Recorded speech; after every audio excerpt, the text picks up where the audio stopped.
ಮಹಿಳಾ ನೌಕರರಿಗೆ 1 ದಿನದ ವೇತನ ಸಹಿತ ರಜೆ ಸೌಲಭ್ಯ. ಚಿತ್ರದುರ್ಗ. ನಮ್ಮ ಆವಿಷ್ಕಾರ್ ನ್ಯೂಸ್. ವಿವಿಧ ಕಾರ್ಮಿಕ ಕಾಯ್ದೆಗಳ ನೋಂದಣಿಯಾಗಿರುವ ಉದ್ದಿಮೆಗಳಲ್ಲಿ ಕಾರ್ಯನಿರ್ವಹಿಸುತ್ತಿರುವ ಮಹಿಳಾ ನೌಕರರಿಗೆ ಅವರ ಋತುಚಕ್ರದ ಸಮಯದಲ್ಲಿ ಮಾಸಿಕ 1 ದಿನದ ವೇತನ ಸಹಿತ ರಜೆ ಸೌಲಭ್ಯವನ್ನು ಉದ್ಯೋಗದಾತರು ಒದಗಿಸಬೇಕು ಎಂದು ಕಲಬುರಗಿ ಪ್ರಾದೇಶಿಕ ವಿಭಾಗದ ಉಪ ಕಾರ್ಮಿಕ ಆಯುಕ್ತ ಡಾ ವೆಂಕಟೇಶ ಶಿಂದಿಹಟ್ಟಿ ತಿಳಿಸಿದ್ದಾರೆ.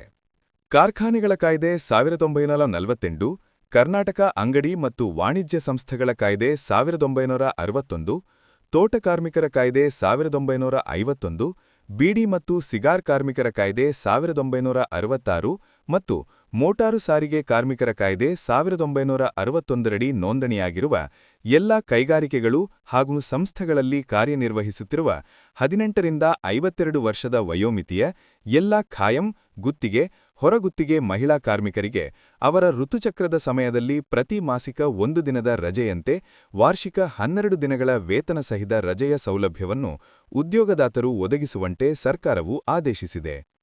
ಮಹಿಳಾ ನೌಕರರು ಆಯಾ ತಿಂಗಳ ಋತುಚಕ್ರ ರಜೆಯನ್ನು ಆಯಾ ತಿಂಗಳಿನಲ್ಲಿಯೇ ಬಳಸಿಕೊಳ್ಳುವುದು ಮತ್ತು ಋತುಚಕ್ರ ರಜೆ ಪಡೆಯಲು ಮಹಿಳಾ ನೌಕರರು ಯಾವುದೇ ವೈದ್ಯಕೀಯ ಪ್ರಮಾಣಪತ್ರ ಒದಗಿಸುವ ಅವಶ್ಯಕತೆ ಇರುವುದಿಲ್ಲ ಎಂದು ಕಲಬುರಗಿ ಪ್ರಾದೇಶಿಕ ವಿಭಾಗದ ಉಪ ಕಾರ್ಮಿಕ ಆಯುಕ್ತ ಡಾ ವೆಂಕಟೇಶ ಶಿಂದಿಹಟ್ಟಿ ತಿಳಿಸಿದ್ದಾರೆ.